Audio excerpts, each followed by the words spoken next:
Welcome to Excel Hell, or what it really should be called is Freedom from Excel Hell. So we're super excited to have you here today to watch our first video in this series about how you get out of Excel Hell. Khaled, have you been there? Unfortunately, yes, for more than a decade. And you found your way back, like the song says, it's 5 o'clock somewhere, you navigated between the buoys and got back? Yes, yes. So for me, I think it was too much for me, and I had to find a better way. You had to find Free a my better soul. way. Did you have the funds to go out and buy a big tool, or did you need to find a way with existing technology? I started with the existing technology. Always a good to start with what you have and build. Tools can be great, but what we want to show you is that you can escape Excel hell without putting a tool in place. There are simple things you can do to transform the way you work, right? Yes. Guess what? As we go to the next part of the video, not today, but we are not going to be going beyond Excel. Great. So as he mentioned, we're going to show you some tips and tricks. So part one, we're going to show you the life we've all lived. Part two, we're going to show you how to leverage existing technology to streamline things. And then part three, we'll go a little bit beyond Excel, and we'll just see where this series takes us as we walk you through how you can do things better. What do you Yeah, think? Should we let's roll the roll. video? All right. Jane Doe. I've been a John Doe before, but I've met a Jane. Jane is lucky. Got only four departments. Oh man. Yeah, I wish. I wonder how many employees she Yeah, has. I'm guessing maybe 40 or maybe. 50. But I think part of it is that she already did some work. The templates are done, it's well built. It has the actuals populated, Yeah, I mean, they have color. color coded. The dreaded emails to Yes. everybody. Please fill out the template with your And we never really values. send the wrong template to the So, wrong person, right? oh yeah, I sent one to a wrong company one time when I worked in Oh, procurement.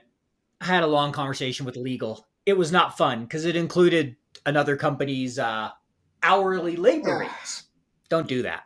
Bad I idea. think legal and security, two departments you don't want to mess with. Yeah.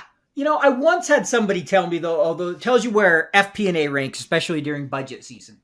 As we watch this and they type here for a minute, I once had somebody said, this is the first company I've worked at where I like legal more than FP&A. It's like, hey, wait a second. So I guess we're pretty high on the list of departments they don't want to deal Makes with either. sense. Well, now our files are coming back. All So now we got to right. consolidate all the inputs. So we open all four files, Yeah, because the create a problem new is folder. for us to analyze, we need our pivot table. And don't get me wrong, pivot tables are the first data instrumentation technique. So there's nothing wrong with a good pivot table, but So let's see how she does it. How does Jane put it together? well, Okay, so she has her four files. She's getting all ready. Got some color coding going on. She has her spot, her zen. She seems pretty yeah, happy. yeah, The famous copy paste. yeah. We got to make the data vertical. We want it to be in tabular format or as a term I've often heard. Have you heard this term, unpivoted? Yes, yes, yes. I've heard there's some cool ways to do that. Coming Maybe up next week. maybe Jane needs to learn them. Yes, yes. I think that's what we're going to go into next week, how to unpivot data.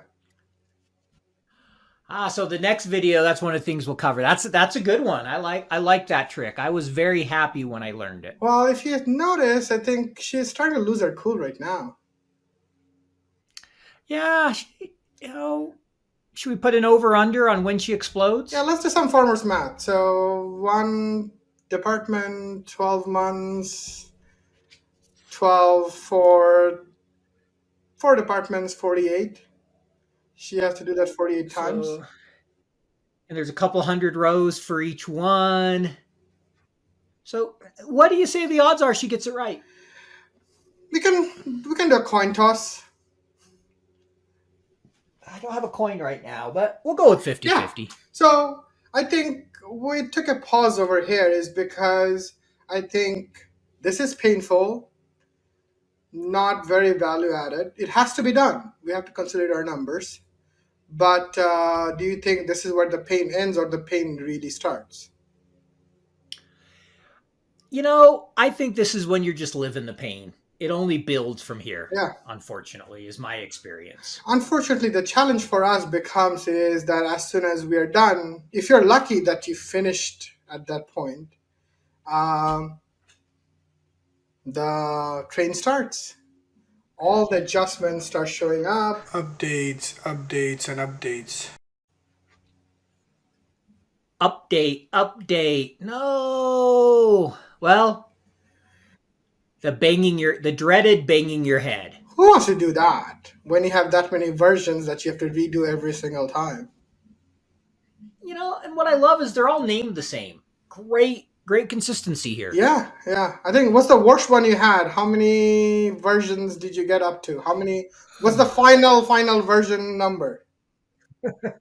I remember, I think for one of her plans was like 67 or 68. And the best part was, for some reason, the other person couldn't reach something that was linked in the file. So when they opened it, they got a different number than I did. Oh, One of my analysts. That was fun. now how do you And figure we out? could never figure out why. So we've been through this and we found a better way. Unfortunately, for many of us, we are still in this Excel hell. And stay tuned for the next video where we'll show you some simple and easy ways where you can break free of some of the chains. So next week, you'll learn more from Khaled, Mr. Data Crafters, and Paul Barnhurst, aka the FP&A guy, on how to avoid living the pain of Jane every budget season. Looking forward to it. Same here.